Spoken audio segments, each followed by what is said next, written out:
Well, looky here. Aren't you just rootin' to and excited to be here with us today? I know I am. And you know what else I'm excited about? Ooh, I'll let you guess. It's a holiday that's coming up. It involves lots of fun. And we get to take naps. Maybe that's not exciting for you, but ooh, for me, ooh, I love a good nap. What is your best tootin' guess? Did you guess Thanksgiving? Thanksgiving is my favorite. You know, we don't dress up for Thanksgiving. We wear our stretchy pants and our oversized sweaters, and we just have ourselves a good old time. Woo! So I would just tell you, it means all the yummy food your heart can desire at our house. So just yummy. Woo! Now, have you ever heard, nope, not ever heard. Now, have you ever had an eating contest? Now, probably not the best at Thanksgiving with all the family, but you know, you might have some good competition going on there. Can you imagine that? Or what would your mom and dad think about that? Ooh, don't tell them we said that. Well, your mom might have been cooking food all day, and then bam, you race and you eat it. I don't think that would be the best to an idea. But the good news is mom and dad aren't here right now. So we get to try out our own eating contest. That's right. The theme of our day is eating. So I think it's best we get down to it. Well, welcome to our eating contest number 1. In this contest, it's simple.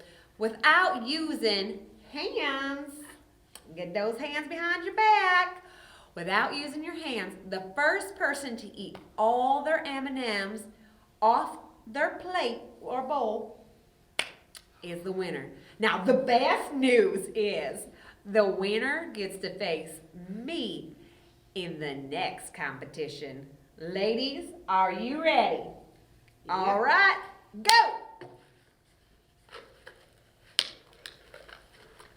Somebody might choke. Stand by.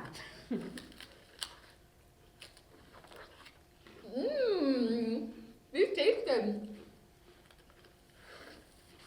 Oh, Miss Lindsay's bowl is empty. She just has to finish. Woo! I did it! Woo! Well, I think one went up my nose. oh, it's green. She didn't get very far, but you both did a fantastic, rootin' tootin' good job. But Miss Lindsay, you did a great job and will be facing me soon. More M&Ms? No, but first, what does this have to do about our lesson today? Let's find out. Have any of your parents ever hosted a big holiday with your family at your house?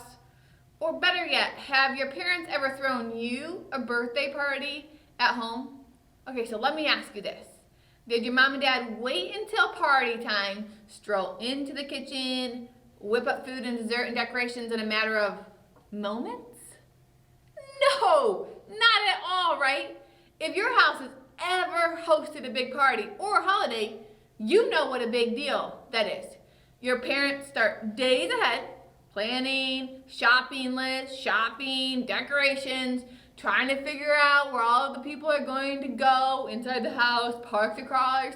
They clean every floor, surface, talk about cleaning before, the sink, the toilets. They stay up late the night before, getting the house ready, and they start first thing in the morning to prepare all the food. And that big meal for the family doesn't just happen, right? They start cooking and preparing one casserole after another. Ooh, I like casseroles though. Go into the oven and out of the oven. just so everyone can have enough to eat. And you don't just want like one plate, you want it so everybody can actually have enough food. Big parties and big meals take big planning and hard work. Unless, of course, you're Jesus. You see, today's miracle is one that would make every big party planner super jealous. Jesus was doing his thing, speaking to a huge crowd of people when dinner time rolled around. His disciples interrupted him for a word, telling him that they needed to send the people away so that they could go get some food. It was dinner time after all. Did they pack enough dinner for everyone? No. But Jesus said the words that would chill the spine of any party planner in that moment. You give them something to eat. What? The stage was set for an amazing miracle. Let's go find out more.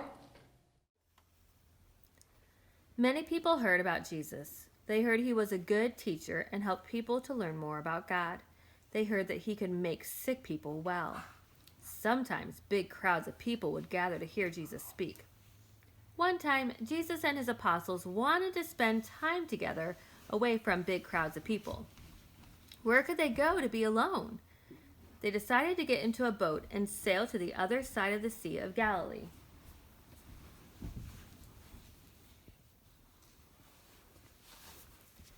They could rest and talk together in the quiet of the grassy green hills away from cities and people, so they sailed across.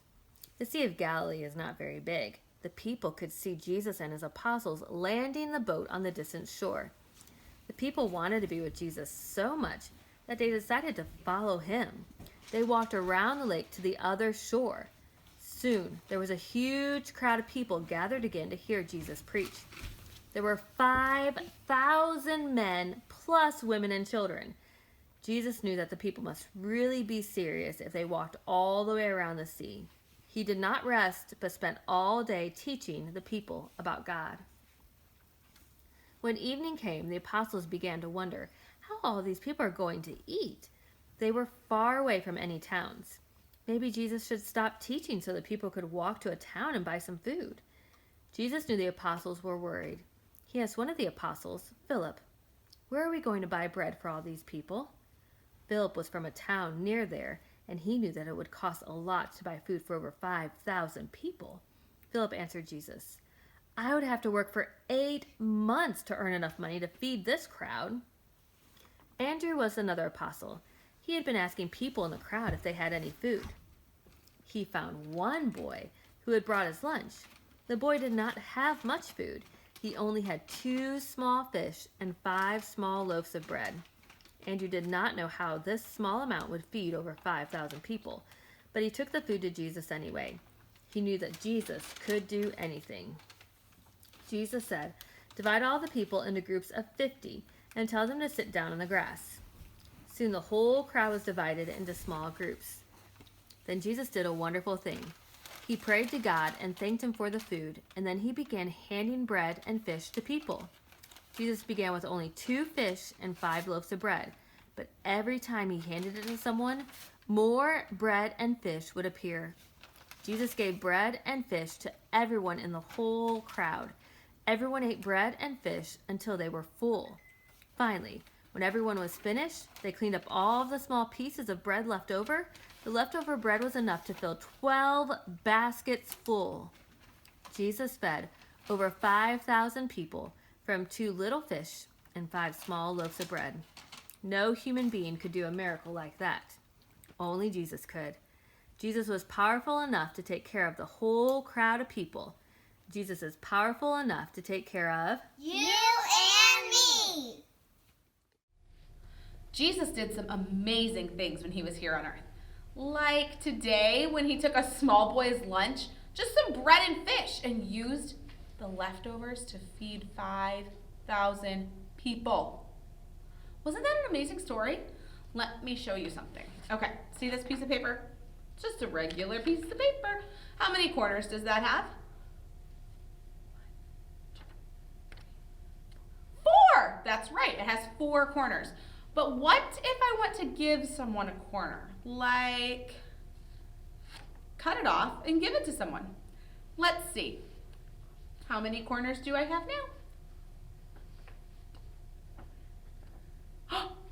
Did you see that? I have 5 corners now. Isn't that crazy? You see, the more times Jesus divided the bread and fish, the more he had to give away. Not only that, the people had more than enough. Watch what happens when I keep cutting off corners.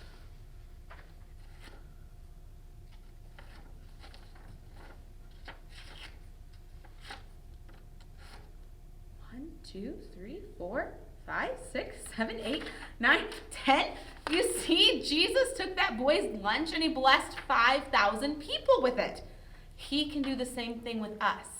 He can take what we've got and bless others with it. We trust God to provide, and Jesus just might use what we already have to do it. Speaking of providing, we have another eating contest to get to. Welcome back to our eating contest. As the loser of the first contest, although they were pretty good M&Ms, I get the privilege to host this contest. As our festival theme for today is pie eating contest, these 2 contestants are having an actual pie eating contest. The rules are simple. No hands. First person to eat the entire pie or the most amount of pie in 1 minute. Let me get the timer ready. I'm gonna win. I'm so excited. I'm gonna win. Or I feel it in my bones. This is lunch. This is a snack. Miss Lindsay, Yeah. Miss Kayla, are you ready for this? Oh, we're ready. We're ready. She going down. I'm gonna need you all to cheer on at home. Your time begins now. Let's go! You have to actually eat the pie. Are you eating? Who do you want to win? Miss Lindsay? Miss Kayla, who do you think is gonna win? I don't know, this is a close one. Is that? There's chocolate in that pie. I kind of wish I would have ate all those M&Ms. Oh, okay, we got some different techniques going on. Miss Kayla is choosing the full on. Okay, Miss Lindsay she's getting it in. She's getting this. Ladies, you got 20 more seconds. Miss Lindsay, Miss Kayla, are you guys cheering at home? What's gonna happen in the next 15 seconds?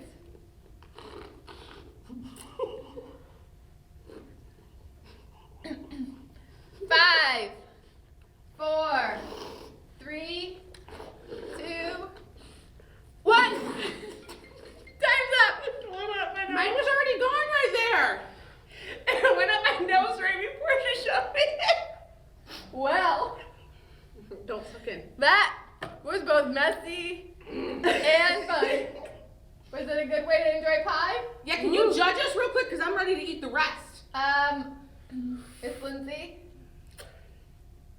you are the official eating contest winner. Wow! Yeah! Okay, I see the crust. it's all come. Go find my stretchy pants. Stretchy pants would have been helpful. As we go clean up this mess, we're going to have you guys stand up and worship with us.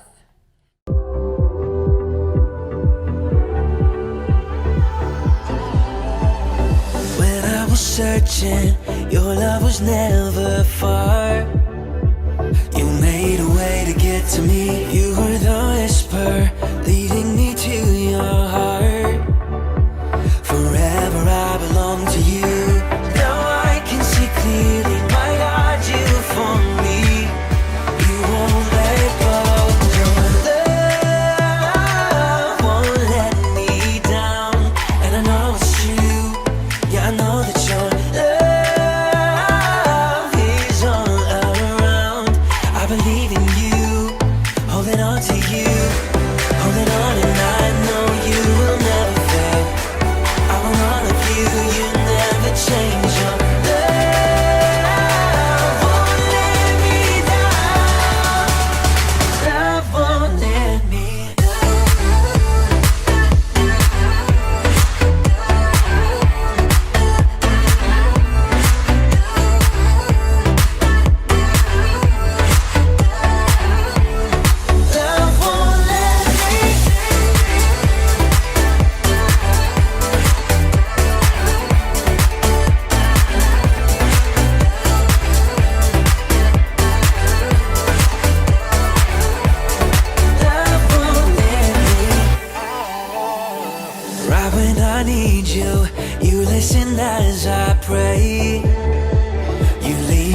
99 for me. You paint the sky with promises of your grace.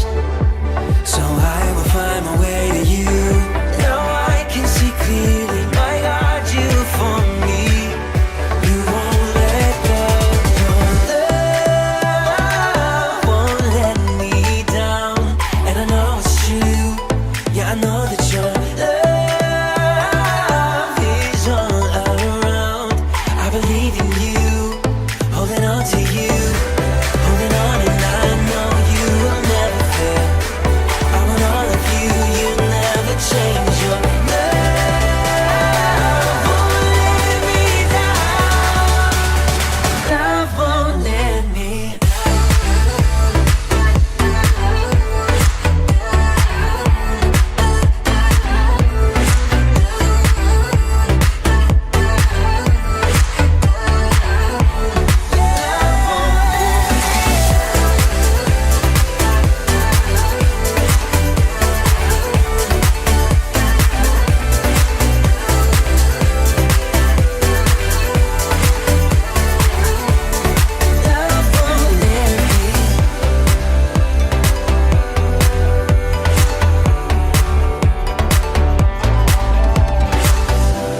holding on, and I know you will never fail. I want all of you, you'll never change. Your love won't let me down. Love won't let me. Did you have a great time today? I know we did, and our Bible story is a great reminder for all of us. The best part of this story is that God doesn't need big gifts to do miracles. If one small lunch can feed 5,000 people, what can a handful of pocket change do? Or 15 minutes of service? Or a few minutes spent talking to someone having a bad day? God can do so much more through us than we realize if we're only willing to give. See, God is still doing miracles. And if we're generous, He can do miracles through us. Let us ask God to show us what we need to give so that we can be a miracle to someone in need. Today as I pray, I want you to pray with me. Repeat after me. Dear God, thank you for using whatever we have for your will. Please help us to trust in you. And let us live our lives to be used for your glory. We know you will always provide and make great things out of small things. Thank you for your miracles. Thank you for your love. We love you, God. In Jesus' name, amen.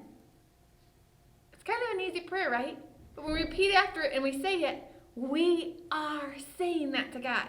Maybe it's something that you can pray multiple times this week. And remember, we are so excited to still continue to learn more about the miracles of Jesus and to have you join us each week. Thanks for joining us today. Now, we're going to go gear up and plan some more for next week.